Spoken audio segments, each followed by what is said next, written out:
Students, कैसे हो आप लोग। तो आज की क्लास में आप लोगों का स्वागत है और आज हम लोग शुरू करने वाले प्रश्न संग्रह 2.3। तो स्टूडेंट्स के पहले मैंने 2.1 और 2.3 के 2.2 के वीडियोस अपलोड किए हुए हैं और एक समुच्चय नाम का पाठ है कक्षा 9वीं का, वो भी मैंने अपलोड करके रखा हुआ है। तो उसको आप लोग जाके प्लेलिस्ट में जाके उसको देख सकते हो, ठीक है। तो इस वीडियो में हम लोग देखेंगे कि इतनी सारी चीजें देखने वाले, ये क्या है, प्रश्न संग्रह 2.3 के लिए बेसिक्स है। अगर ये सारी चीजें अगर आपको आ गई तो आप 2.3 बहुत आसानी से कर सकते हो, ठीक है। क्या क्या चीजें हैं, धन परिमेय संख्या का वर्गमूल, दूसरा चीज हमको सीखना है करणी, तीसरी चीज हमको दिखनी है करणी का के संक्षिप्त रूप, चौथी चीज हमको दिखनी है सजाती करणी और उसके बाद देखना करणियों की तुलना करना हमको, फिर छठी चीज हमको देखना सजाती करणों पर संक्रियाएं, फिर करणियों को परमीकरण, करणियों की परमीकरण बोल सकते हैं आप लोग। तो ये 7 चीज देखनी, इन सभी चीजों को मैं उदाहरण दे देके, एग्जांपल्स दे देके आपको समझाने का प्रयास करूंगा और उम्मीद है कि आपको पूरा वीडियो समझ में आएगा। और एक चीज याद रखना है कि यहाँ पर जितनी भी चीजें एक दूसरे ऊपर निर्भर है। मतलब अगर आपको ये समझ में आ गया तो करनी समझ में आएगा, करनी समझ आएगा, करनी का संक्षिप्त रूप, इसके बाद सजाती करनी, आपको मतलब एक दूसरे से क्या लिंक है, ठीक है। तो वीडियो कहीं भी आप लोग भगा के मत देखिएगा, तो इसको मतलब लिंक से देखिएगा तो आपको समझ में आ जाएगा। तो चलो पहला चीज देखनी है हम लोग। पहला चीज हमको देखना है धन परिमेय संख्या का वर्गमूल। अब वर्गमूल क्या होता है आप सबको मालूम होगा, कक्षा 8 में आपने सीखा होगा। मैं मान लेता हूं मेरे पास यहाँ पर दो संख्याएं हैं, एक्स स्क्वायर बराबर 2 और एक्स स्क्वायर बराबर 4। अब ये दोनों का मैं वर्गमूल निकालने का प्रयास करता हूं। मैं क्या बोलूंगा, दी गई संख्या का वर्गमूल ज्ञात करो, ठीक है। दी गई संख्या का लोग क्या करेंगे, वर्गमूल ज्ञात करेंगे। जैसे मैं इसका वर्गमूल ज्ञात करूंगा तो बच्चों क्या आ जाएगा, इसका आंसर देखिए, इसका आंसर आएगा आपका x बराबर करनी में 2 और इसका आंसर चला जाएगा x बराबर करनी में 4, ठीक है। अगर मैं बात करूं इसका वर्गमूल लेने की तो करनी में 2 का वर्गमूल होता ही नहीं है, ठीक है ना, इसका वर्गमूल नहीं है। तो इसका आंसर आ जाएगा बच्चों प्लस करनी में 2 और माइनस करनी में 2 और इसका आंसर आ जाएगा, चूंकि 4 का वर्गमूल है हमारे पास कितना है, 2 है और x का वर्ग हो जाएगा -2। तो इससे क्या समझ में आ गया बच्चों, इससे ये समझ में आ गया कि ये जो आंसर है ये अपरिमेय संख्या है। क्या है, अपरिमेय संख्या है। और ये क्या है बच्चों, ये आपका आ गया दोनों आंसर, ये जो है ये क्या है आपका परिमेय संख्या है, ठीक है। चलिए मैं मान लेता हूं यहां पर करनी में x बराबर a है, ठीक है। और यहां पर जो भी नंबर रहेगा, यहां पर कुछ नहीं लिखा मतलब वहां पर कितना है, 2 है। जब भी करनी अकेली रहेगी, मतलब ये करनी यहाँ पर कुछ संख्या नहीं लिखी है, तो वहां पर हमेशा कितना मान रहेगा, 2 रहेगा। तो अगर इसको मैं आगे सॉल्व करूं तो मुझे बच्चों मिलेगा x बराबर 1/2, क्योंकि यहाँ पर 2 है तो इसलिए 1/2। अगर यहाँ पर 3 रहेगा तो 1/3 बराबर a। इसको आगे सॉल्व किया जाए तो x बराबर a की घाते 2, a की घाते 2। तो मैं क्या बोलूंगा, x here a का a का दूसरा मूल है, वर्गमूल है, सॉरी ये दूसरा मूल नहीं बोले, इसको क्या बोलेंगे, 2 का वर्गमूल है, ठीक है। जैसे अगर मैं बात करूं 2 के ऊपर 5 तो इसका आंसर कितना आएगा, 2 या 2 के ऊपर 5 32।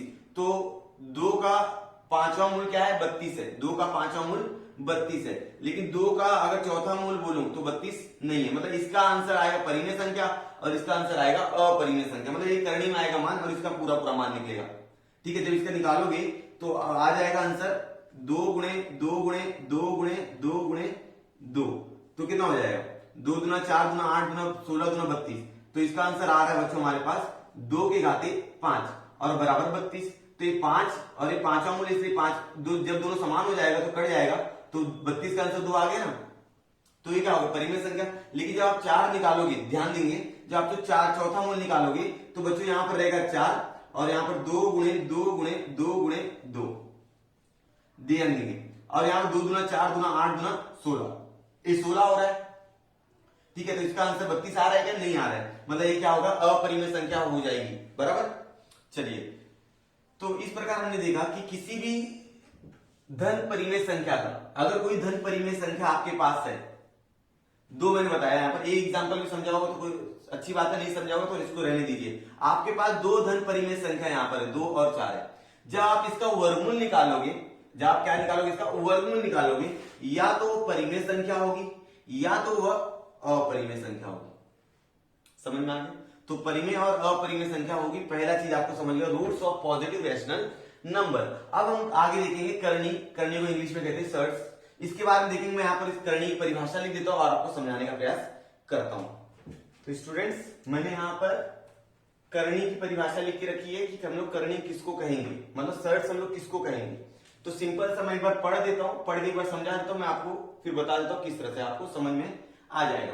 देखिए क्या बोला है, यदि n यह एक से बड़ी पूर्णांक संख्या, एक से बड़ी मतलब बच्चों जिसका भी करनी रहेगा ना एक से बड़ी रहना चाहिए। अगर मेरे पास करनी में एक है तो इसका आंसर एक निकल जाता है, ठीक है। तो ये करनी नहीं है, ये करनी नहीं है, तो एक से बड़ी संख्या होना चाहिए, 2 होना चाहिए, 3 होना चाहिए, 4 होना चाहिए। तो जो संख्या है, ये जो n का मान है वो एक से बड़ा होना चाहिए।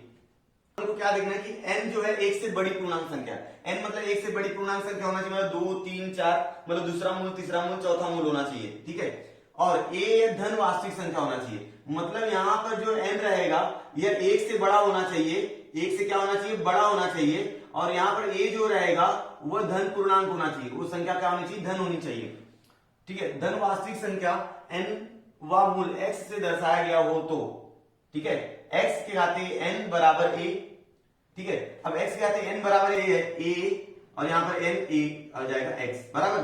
तो अगर मैं n को क्या लिख सकता हूँ, मैं 1/n लिख सकता हूँ, यहाँ पर x हो जाएगा। अब n यहाँ पर जाएगा,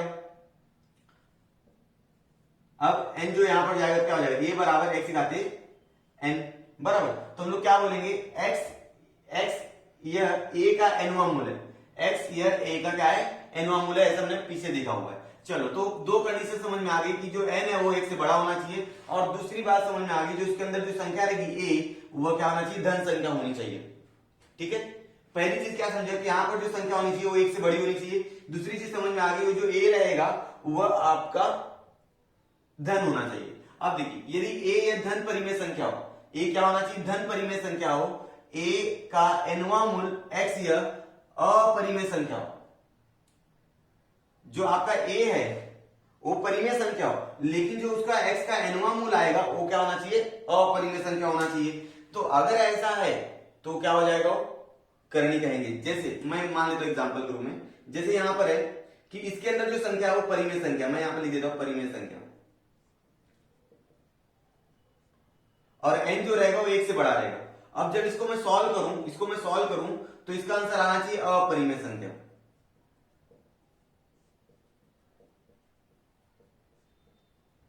अपरिमेय संख्या। अगर आपका करनी के अंदर परिमेय संख्या है और उसका आंसर अपरिमेय संख्या आता है तो आप उसको क्या बोलेंगे, वो करनी है। सिंपल फॉर एग्जांपल के रूप में मैं बता देता हूं, जैसे 50 क्या आपका परिमेय संख्या है, लेकिन जब 50 को आप हल करोगे तो ये हो जाएगा 50 का 2 रूल है, तो 25 गुणे कितना हो जाएगा, 2, 25 गुणे 2 हो जाएगा। अब 25 का 5 बाहर आएगा और करनी बच जाएगा 2। अब ये 5 करनी में 2 क्या है, ये आपका परिमेय संख्या है। इसके पहले वाली वीडियो मैंने बताया कि अपरिमेय संख्या कैसे सिद्ध किया जाता है। तो 5 करनी में 2 क्या है, ये अपरिमेय संख्या है। मतलब जब आपके पास परिमेय संख्या करनी में और आंसर उसका अपरिमेय संख्या आ जाए तो क्या हो जाएगा, करनी रहेगा। एक और एग्जांपल ले लेते हैं, जैसे यहां पर 25 है, 25 का जब वो वर्गमूल लोगे आप तो आएगा आंसर कितना, 5। अभी 5 क्या है, 5 एक परिमेय संख्या है, तो ये करनी नहीं है। आंसर क्या होना चाहिए, अपरिमेय आना चाहिए, लेकिन यहां पर आंसर क्या आ गया, परिमेय आ गया, तो यह करनी नहीं रहेगा। समझ में आ गया। अब सुनिए अगला एग्जांपल, जैसे अगर मैं मान लू कि भाई मुझे x का स्क्वायर बराबर क्या चाहिए, 5, तो अगर मैं इसका आंसर ले लू x बराबर करनी में 5 वर्गमूल लेने पर, तो x का मान कितना आ रहा है, x का मान करनी 5 आ रहा है, और ये करनी में 5 क्या है, ये अपरिमेय संख्या, मतलब ये करनी है। मतलब आप परिमेय संख्या का वर्गमूल निकालो, घनमूल निकालो, चौथा मूल निकालो, पांचवा मूल निकालो, अगर उसका आंसर अपरिमेय संख्या आता है तो हम लोग कहेंगे कि वो करनी है। अपरिमेय संख्या आता मतलब कहने का मतलब बच्चों कि उसका आंसर हमेशा करनी में आएगा, और करनी में जो भी संख्या रहेंगी वो क्या रहेंगी, अभाज्य संख्या आएंगी, 2 3 5 वो अभाज्य संख्या रहेंगी। समझ में आ गया। तो उसे हम लोग क्या बोलेंगे, वो करनी है। अब यहां पर 2-3 चीजें समझने लायक है, तो मिटा के समझा देता हूं एक बार। चलिए ये आपको समझा होगा तो ध्यान दीजिएगा, इसको समझने का प्रयास कीजिएगा। समझो यहाँ पर हमारे पास क्या है, a है और यहाँ पर n है, और हाँ तो अभी किसको क्या बोलेंगे, तो ये जो n है ये जो n है इसको क्या कहेंगे बच्चों? करणी का घात। ठीक है, अब ये जो है ए, इसको तो आपको समझ में आ गया कि आप ए को क्या कहेंगे, बराबर। एन को आप करणी का घात कहेंगे, ए को क्या कहेंगे? करणिस्थ संख्या। करणिस्थ संख्या, करणिस्थ संख्या मतलब बच्चों करणी के अंदर जो संख्या उसको बोलेंगे करणिस्थ संख्या, बराबर। करणी के अंदर जो संख्या रहेगी इसको क्या कहेंगे? करणिस्थ संख्या कहेंगे, बराबर। और ये जो चिन्ह दिख रहा है, ये जो चिन्ह दिख रहा है इसको बोलेंगे करणी चिन्ह, करणी चिन्ह। समझ में आ गया? तो करणी घात किसको बोलेंगे? जो एन है उसको करणी का घात कहेंगे, ये जो चिन्ह दिख रहा है उसको करणी चिन्ह कहेंगे, और उसके अंदर जो संख्या रहेगी उसको बोलेंगे करणी संख्या। अभी देखिए एक बात और, अगर यहां पर कोई संख्या आ गई, मतलब यहां पर एक संख्या आ गई ए, तो इसको कहेंगे गुणांक। क्या कहेंगे इसको? ठीक है, उसको करणी नहीं कहेंगे, उसको क्या कहेंगे? गुणांक कहेंगे। क्या कहेंगे बच्चों? गुणांक कहेंगे। तो ये समझ में आ गया। अब ये एग्जांपल के थ्रू आपको समझाता हूं मैं। जैसे यहां पर 25 दिया है, ठीक है, सॉरी यहां पर दिया 27, कितना दिया? 27, यहां पर 3 है और यहां पर कितना है? 4 है। तो बताइए करणी का घात कितना रहेगा? तो अगर मैं इसमें बात करूं करणी का घात, करणी का घात, तो बच्चों बताइए करणी का घात कितना रहेगा? करणी का घात है 3, कितना है? 3। अब कर्णिस्थ संख्या कितनी है? अगर मैं बोलूंगा यहां पर कर्णिस्थ संख्या बताइए, तो आप क्या बोलो? कर्णिस्थ संख्या क्या बताओगे? बोलो आप। जो करणी के अंदर संख्या है वो है 27, तो यहां पर लिख दो 27। अब ये 4 क्या है? ये गुणांक है। तो अगर मैं बोला गुणांक कितना है, गुणांक कितना है, तो आप बोलोगे 4, और इसको आप लोग कहोगे करणी चिन्ह। समझ में आ गया होगा स्टूडेंट? तो अभी मैं कुछ एग्जांपल लेता हूं, कुछ सवाल लिख देता हूं यहां पर, और आपको मैं बताता हूं कि उसके अंदर करणी कौन है और कौन नहीं है। तो चलिए स्टूडेंट, मैंने यहां पर कुछ एग्जांपल लिख के रखे हुए हैं और आपको बताना है कि कौन सी संख्या करणी है और कौन सी संख्या करणी नहीं है। देखिए पहला वाला, अगर मैं बोलूं 7 का घनमूल, यहां पर 3 लिखा है, मतलब 7 का घनमूल। 7 का घनमूल है क्या? नहीं है, मतलब ये करणी है, करणी है, क्योंकि यहां पर जो संख्या मिल रही है वह संख्या आपको अपरिमेय संख्या मिलेगी, क्योंकि उसका वर्गमूल घनमूल नहीं निकल रहा है ना, तो आपको मिलेगी अपरिमेय संख्या। ठीक है, चलिए अब अगला देखिए 27। 27 को मैं क्या लिख सकता हूं बच्चों? यहां पर 3 है और यहां पर 27 में लिख सकता हूं 3 गुणे 3 गुणे 3, बराबर इसके आगे क्या हो जाएगा कि 3 के घाते 3 और यहां पर 3। अब जब यहां की संख्या और यहां की संख्या बराबर हो जाए तो आंसर कितना आ जाएगा आपका? 3। और ये 3 क्या है?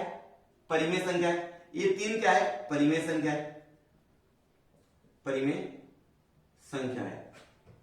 ठीक है, इसलिए करणी नहीं है, करणी नहीं है।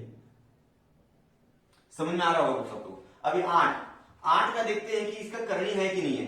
अगर इसको मैं सॉल्व करने जाऊंगा तो यहां पर 3 है, और यहां पर अगर 8 को मैं स्प्लिट करूंगा, तो मतलब टुकड़ा करूंगा, तो क्या आ जाएगा? 2 गुणे 2 गुणे 2। अगर इसको आगे बढ़ा दूं तो यहाँ पर 3 आ जाएगा और यहाँ 2 के ऊपर 3 हो जाएगा, तो यहाँ की संख्या क्या होगी? बराबर होगी। तो इसका आंसर कितना आ जाएगा? 2 आ जाएगा। और ये क्या हो जाएगी? परिमेय संख्या हो जाएगी, और इसका आंसर भी क्या आ जाएगा? करणी नहीं है, क्योंकि ये परिमेय संख्या दिख रही है। ठीक है, अगर आप किसी वास्तविक संख्या का वर्गमूल निकालते हो, किसी वास्तविक संख्या का वर्गमूल निकालते हो और आंसर आपका परिमेय संख्या आती है, तो मतलब करणी नहीं है। अगर आप किसी वास्तविक संख्या का वर्गमूल निकालते हो और वो अपरिमेय संख्या आता है, तो करणी है। अब 8 के लिए देखिए, तो अगर मैं बात करूं यहां पर 8 के लिए, तो देखो यहां पर 2 गुणे 2 गुणे 2, ये तो यहां पर 3 ही बार बन रहा है ना, यहां पर 4 है, तो यहां पर देखो, यहां पर ध्यान दो, यहां 4 है और यहां 2 के ऊपर क्या कितना बन रहा है? 3 बन रहा है। तो यहां पर 1 4, यहां पर 3 है, तो दोनों बराबर है क्या? नहीं, इसलिए करणी है। ये क्या होगी? अपरिमेय संख्या होगी, इसलिए करणी है। तो पहला करणी है, दूसरा करणी नहीं है, तीसरा करणी नहीं है, चौथा करणी है। समझ में आ गया होगा बच्चों? ठीक है, ये हो गया करणी के बारे में। अब हम लोग देखते हैं करणी के संक्षिप्त रूप। तो मैं इसको मिटा लेता हूं और करणी की करता हूं संक्षिप्त रूप। तो चलिए स्टूडेंट्स, हमको तीसरा टॉपिक करना है करणी के संक्षिप्त रूप। तो हमारा धन परिमेय संख्या को वर्गमूल हो गया, करणी हो गया। अब करणी के हम लोग करेंगे संक्षिप्त रूप। जैसे हमारे किताब में 2 सवाल लिख के रखा हुआ है। पहला सवाल हमारे पास है करनी में 48 और करनी में 98। ठीक है, अब बात करेंगे इसको संक्षिप्त करना। संक्षिप्त मतलब छोटा रूप। करनी का हम लोग क्या करेंगे कि जितना छोटा से छोटा रूप होगा वो हम लोग करने का कोशिश करेंगे। जैसे 48 का वर्गमूल है क्या यहाँ पर नहीं है, तो हम लोग इसको कैसे लिखेंगे कि इस 48 को दो खंड ऐसा करेंगे जिसमें से एक, मतलब दो खंड ऐसा करेंगे, दो संख्याओं में ऐसा बांटेंगे कि उसमें एक संख्या का वर्गमूल बाहर आना चाहिए। तो 48 का मैं टुकड़ा कर देता हूं, 48 का मैं टुकड़ा करता हूं 16 3 48 बराबर 16 3 48। अब 16 का वर्गमूल जो है यहाँ पर क्या बच्चों 2 है, मतलब 16 का वर्गमूल जो है वो है आपका 4 और यहाँ पढ़ने मिल जाएगा 3। तो ये क्या हो गया 48 का हो गया संक्षिप्त रूप, ये 48 का संक्षिप्त रूप हो गया। अब जब इसका वर्ग करोगे ना, जैसे ही आप इसका वर्ग करोगे आपको 48 मिल जाएगा।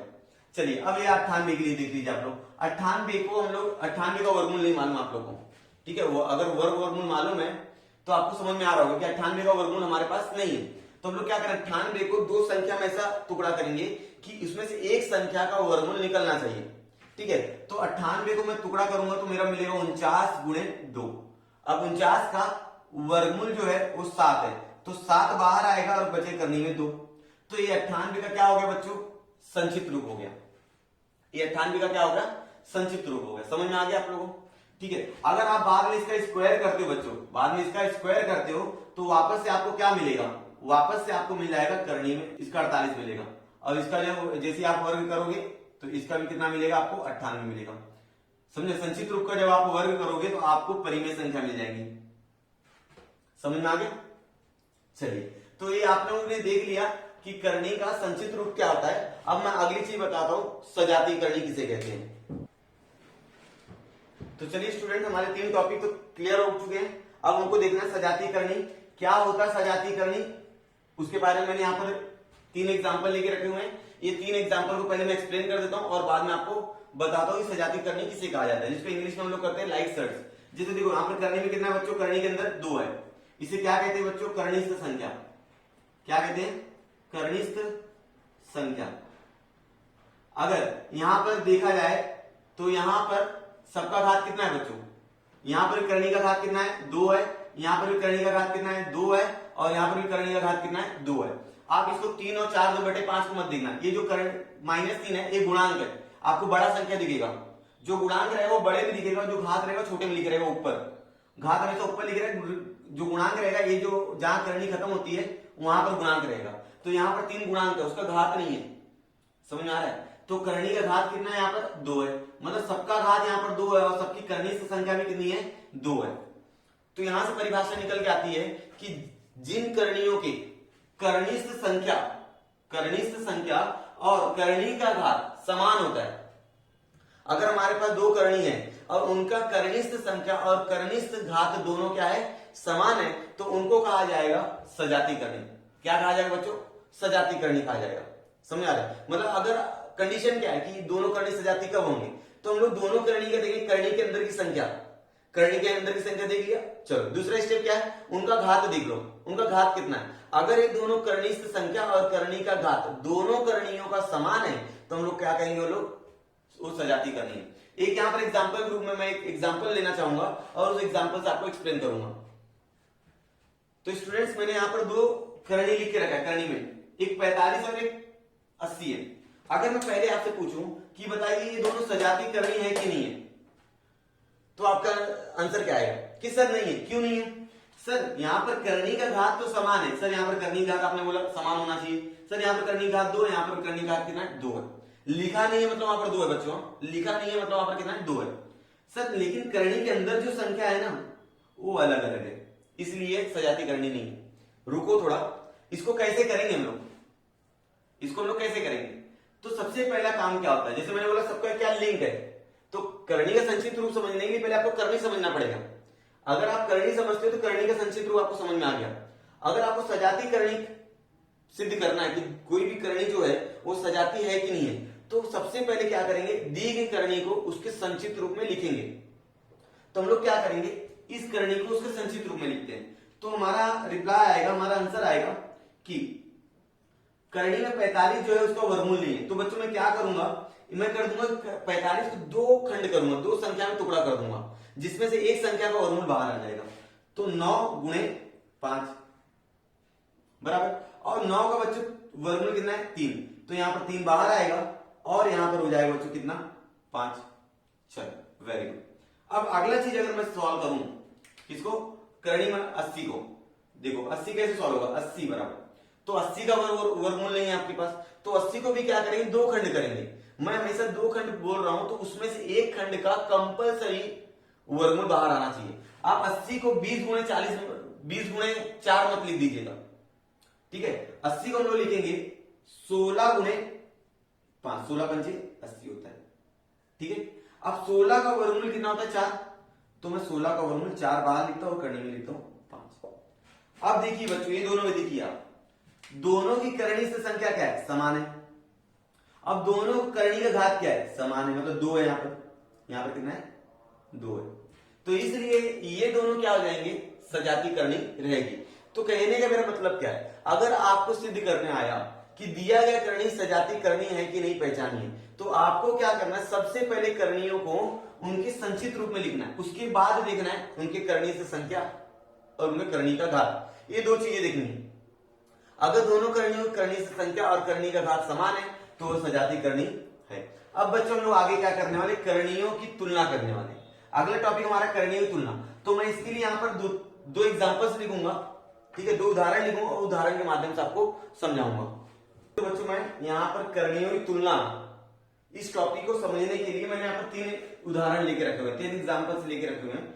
इन तीनों उदाहरण के माध्यम से मैं आपको बताऊं करणियों की तुलना किस प्रकार की जाती है। तुलना करना मतलब यही होता है बच्चों कि हमारे पास 2 करणी दी जाएगी, अब वो दोनों करणियों में 3 ही संबंध हो सकते हैं, या तो दोनों बराबर रहेंगे, या तो उसमें से पहला वाला छोटा रहेगा दूसरा वाला बड़ा रहेगा, या दूसरा वाला छोटा रहेगा पहला वाला बड़ा रहेगा, यही हो सकता है। ये 3 संभावनाएं हो सकती है, या तो छोटा रहेगा बड़ा रहेगा, या तो बराबर रहेंगे, ये 3 संभावनाएं हो सकती है, ठीक है। तो चलो इस अब इनको जो मेथड है ना वो मैं 2 मेथड से करके बताऊंगा, आपको जो अच्छा लगेगा आप उनसे कर सकते हो। चलिए तो मैं पहला मेथड आपको बताऊंगा, पहली पद्धति आपको बताऊंगा कि क्या करना है। आपको 6 करणी में 2 और 5 करणी में 5, इन दोनों में बड़ा कौन है बताना है, या छोटा कौन है, या बराबर कौन है, तीनों संबंध में से कौन सा संबंध आपको बताना है, ठीक है। तो मेरा पहला सवाल पहला रहेगा आपके लिए कि भाई पूरी संख्या को ना क्या करो आप करणी में डाल दो, सबसे आसान तरीका। ये 6 बाहर कैसे आया होगा बच्चों, ये 6 बाहर कैसे आया होगा, ये अंदर 36 रहा होगा या यहाँ पर 2 रहा होगा, तभी तो 6 इसका बाहर आया था। और इसकी बात करूं मैं, इसकी बात मैं यहां पर करूं तो ये 25 रहा होगा और ये कितना रहा होगा, सॉरी ये करणी में 25 गुणे कितना रहा होगा 5, ठीक है। अब ये 36 का पहाड़ा 2 बार पढ़ेंगे तो कितना आ जाएगा 72, ठीक है। और ये 25 25 125, ठीक है। अब बताइए बच्चों 72 बड़ा है कि 125 बड़ा है। अगर मैं दोनों की करणी काट दूं, दोनों की करणी काट दूं तो यहां पर मुझे 72 दिखेगा और यहां पर मुझे 125 दिखेगा। अब मुझे बताइए कौन बड़ा है, तो जाहिर सी बात आप बोलोगे सर 125 बड़ा है, तो मैं 72 ये छोटा रहेगा, 125 क्या रहेगा बड़ा रहेगा, बराबर। तो चलिए तो अब ये 72 किसके लिए था, इसके लिए था, तो मैं क्या लिखूंगा 6 करणी में 2, ये छोटा है 5 करणी में 5 से, ठीक है। तो समझ में आ गया कि कौन छोटा है कौन बड़ा है। तो इस प्रकार अब मैं इसका दूसरा विधि बताऊंगा, ये विधि नंबर 1 है, ये पहली विधि है। अब मैं आपको बताऊंगा विधि 2, आप किस प्रकार कर सकते हो कि कौन सी संख्या छोटी है कौन सी संख्या बड़ी। पहले सबसे पहले दी गई संख्या लिख लो आप, उसके बाद क्या करना है 5 करणी में 5, ठीक है। सबसे पहले स्टेप दोनों का वर्ग कर दो, दोनों का क्या कर दो वर्ग। जैसे ही आप वर्ग करते हो स्टूडेंट्स, आप जैसे ही वर्ग करोगे तो आपको मिलेगा ये 36, 6 का वर्ग 36, करणी में 2 का वर्ग 2, ठीक है ना, तो कितना मिल जाएगा 72 मिल जाएगा। अब ये 5 का वर्ग कितना होता है 25, और ये करणी में 5 का स्क्वायर करेंगे 5 आएगा, तो 25 25 25 125। अब बताइए कौन बड़ा है, 125 बड़ा है। और 72 के लिए क्या था, 6 करणी में 2 था, इसलिए 6 करणी में 2 छोटा रहेगा और 5 करणी में 5 क्या रहेगा बड़ा रहेगा। इस प्रकार आप कर सकते हो, दोनों का वर्ग ले लो डायरेक्ट, ये बहुत छोटा सा स्टेप है, ठीक है। चलिए अब दूसरा वाला देख लेते हैं, दूसरा वाला देखिए। अब इन दोनों में से कौन छोटा है और कौन बड़ा है देखिए। सबसे पहला स्टेप कि दी गई सारी संख्याओं को करणी डाल दीजिए। ये 8 कैसे आया होगा, तो 8 का वर्ग ले लो, 8 का वर्ग 64, तो मैं यहां पर लिखूंगा 64 गुणे करणी में 3, सही बात। अब ये इसको तो रहने दिया, ऑलरेडी करणी में पहले से करणी में, उसको डिस्टर्ब मत करो। अब 3 का गुणा 64 में करो, 3 चौक 12 का 2 हाथ से लग जाएगा 1, 3 छक 18 और 1 19। तो बच्चों यहां पर आप लोग देख रहे होंगे दोनों तरफ क्या है, 192 192। ठीक है, तो अब मैं क्या बोलूंगा, ये दोनों क्या है, छोटा है बड़ा है बराबर है। बच्चों देखने से लगता है कि अगर मैं करनी हटा दूं तो 192 दिखेगा। ठीक है, अब 8 करनी में 3 ये बराबर है, 8 करनी में 3 ये बराबर है 192 के बराबर। अब मैं दूसरा विधि अगर आपको बताऊं, विधि नंबर 2 अगर बताऊं आपको, तो सब सिंपल से स्टेप क्या करना आपको, 8 करनी में 2, 8 करनी में 3 का स्क्वायर कर दो और यहां पर 192 का क्या कर दो, स्क्वायर कर दो करनी बराबर। अब 8 का वर्ग 64, 8 का वर्ग 64, करनी में 3 का वर्ग 3, तो 64 गुना 3 में आपने यहां पर किया था, आ गया 192 बराबर। अब ये वर्ग क्या करेगा, वर्गमूल को काट देगा, तो आंसर कितना आ जाएगा 192। तो अब क्या हो गया, चाहे इस विधि से करो चाहे इस विधि से करो, आपको जो विधि अच्छी लगती है उससे करो। तो अभी सुनो, ये सवाल जो है ये आपको क्या करना है, होमवर्क करना है और मुझे कमेंट करके बताना है। ठीक है, मुझे कमेंट करके बताना है ये दोनों में छोटा और बड़ा कौन है। ठीक है, ये दोनों बताना है कि कौन छोटा कौन बड़ा, मतलब ये दोनों में संबंध क्या है। ठीक है, चलिए तो अब ये सवाल इतने हो गए हमारे, करनी की तुलना हमने कर ली कि कौन सी करनी छोटी रही कौन सी बड़ी रही, और इसके लिए मैंने 2 विधि बताया, दोनों तरीके से आप कोई भी तरीका यूज करके कर सकते हो। अगली चीज हमको देखना है सजाती करणियों पर संक्रियाएं। संक्रियाएं क्या होती है बच्चों, संक्रियाएं मतलब जोड़, घटाना, गुणा और भाग। तो हम लोग अगले इसमें देखने वाले हैं कि सजाती करणी जो होती है, ठीक है, उनका जोड़ क्या होता है, घटाना क्या होता है और गुणा कैसे करते हैं, भाग कैसे करते हैं। ठीक है, तो इसको मिटा देता हूं मैं और उसको लिख के हल करता हूं। स्टूडेंट्स हमको करना है, अभी देखो इतने सारे मैंने सवाल लिखे रखे 6 सवाल, इनका क्या करना है, करणियों सजाती करणियों पर संक्रियाएं करनी है। ठीक है, संक्रिया मतलब गुणा भाग जोड़ घटाना ये सब करना है। तो मैं एक सवाल उठाऊंगा यहाँ से और यहाँ पर लिख के हल करूंगा। ठीक है, देखिए पहला सवाल हमारे पास क्या है बच्चों, तो पहला सवाल हमारे पास है 7 करणी में 3 प्लस 29 करणी में 3। ठीक है, इसको हल कैसे करेंगे बच्चों, तो देख लो दोनों करणी क्या समान है, मतलब दोनों करणी क्या सजाती है। हमको क्या किस पर प्रक्रिया करनी है, सजाती करनी। तो सबसे पहले करनी को हम लोग क्या करेंगे, सजाती करेंगे। सजाती करेंगे मतलब दी गई करनी जो भी रहेगा उसकी कोटि और करणी से संख्या समान करेंगे, उसके बाद ही हल करेंगे। देख लो करणी सजाती है क्या, हाँ 3 यहाँ पर 2 है, यहाँ पर 2 है, तो चलो इसको करणी सजाती है तो क्या करेंगे, 7 और 29 को जोड़ देंगे, 7 प्लस 29। ठीक है, और एक करणी में 3 कितना हो जाएगा बच्चों, 7 और 29 कितना हो जाएगा बताइए मुझे, 36। तो 36 करणी में 3, ये हमारा आंसर हो गया। ठीक है, अगला सवाल क्या हमारे पास, 7 करनी में 3 और 29 करनी में 3, वही सवाल है, सिर्फ क्या करना है, माइनस करना है। 7 करनी में 3 माइनस 29 करनी में 3, इनको क्या करना है बच्चों, पहले वाले जोड़ा दूसरे वाले घटा दो, सेम प्रोसेस रहेगा। 7 माइनस 29 करनी में 3, आंसर कितना आ जाएगा, 29 में 7 जाएगा बच्चों, माइनस 21 आ जाएगा आंसर, माइनस 21 करनी में 3। तो आपने क्या किया, जोड़ा एक बार क्या कर दिया, घटा दिया। अब अगला चीज देख लो, क्या अगली चीज में देख लो बच्चों, क्या है, 13 करनी में 8, क्या है बच्चों, 13 करनी में 8 प्लस है, हाँ प्लस 1/2 करनी में 8, फिर क्या है बच्चों, माइनस 5 करनी में 8। अगर ये दोनों को देखा जाए, तो यहां पर करनी में 8 है, यहां पर करनी में 8 है, यहां पर करनी में 8 है। करनी की कोटि भी क्या है, समान है। करनी की कोटि मतलब करनी का घात भी क्या है, समान है। करनी घात भी क्या है, समान, मतलब ये क्या सजाती करनी सब। पहला चीज हमने पहचान ली कि दी गई करनी क्या सजाती है। तो करनी में 8 करनी में 8 करनी में 8 कॉमन ले लो, क्या बच जाएगा, 13 प्लस 1/2 माइनस 5, और बाहर क्या रहेगा बच्चों, करनी में 8 रहेगा बराबर। अब इसको पूरा क्या करेंगे, लोग हल करेंगे। 13 का पहाड़ा 2 बार, मतलब 13 गुणा करेंगे इधर, 2 का गुणा 13 का, 13 का 2 बार 26, 26 से 27, 27/2 और माइनस 5 बचेगा बच्चों यहाँ पर। अब हो जाएगा करनी में 8। अब यहाँ पर ध्यान देंगे, अब यहाँ फिर से 13 गुणा करेंगे लोग, ये 2 का गुणा 5 के साथ करो 10, 27 में 10 जाएगा 17, 17 करनी में 17/2 करनी में 8। समझ में आ गया, मतलब इससे आपको समझ में आ गया कि यदि आप 2 करनी है और 2 सजाती करनी है, अब दोनों सजाती करनी को जोड़ते और घटाते हो या तो घटाते हो, तो आपको क्या मिलता है, अपरिमेय संख्या मिलती है। ये याद रखिए, बहुत इंपॉर्टेंट पॉइंट बोला है मैंने, अपरिमेय संख्याएं मिलेंगी आपको। अगर आप दो सजाती करणियों पर गुणा जोड़ते हो और घटाते हो तो आपको क्या मिलेगा, अपरिमेय संख्याएं मिलेंगी। अब हम लोग करते हैं चौथा पांचवा। देखिए चौथा पांचवा में क्या है बच्चों, हमारे पास चौथा है चौथा हमारे पास क्या है, करनी में 7 करनी में 42, करनी में 7 गुणे करनी में 42। तो जब गुणा करेंगे तो क्या करेंगे, दोनों को गुणा कर दिए एक ही करनी में लेके, करनी में 7 गुणे करनी में 42। अब देखो 7 को गुणा 42 में कर दो, 7 गुना 14 4, हाथ से लग जाएगा 7 28 और 1 29, तो ये हो गया 294। कितना हो गया बच्चों, 294 हो गया, बराबर। चलिए अब पांचवा देखिए, पांचवा क्या हमारे पास, करनी में 125, करनी में 125 गुणे करनी में 5, ठीक है। चलो आगे देखते हैं, करनी में 125 का गुणा करेंगे 5 के साथ, 125 गुणे 5, जब 125 का गुणा 5 में करोगे बच्चों आ जाएगा 625, ठीक है। अब 625 का वर्गमूल होता है क्या, हाँ सर होता है, कितना होता है 25 होता है, ये क्या होगी परिमेय संख्या आ गई है, ठीक है। अब अगला चीज सुनो, आपको क्या करना है, अच्छा बच्चों मैंने यहाँ पर गुणा कर दिया, चलो गुणे के चिन्ह लगा दो, अब एक और ले लो जिसको भाग कर देंगे, ठीक है।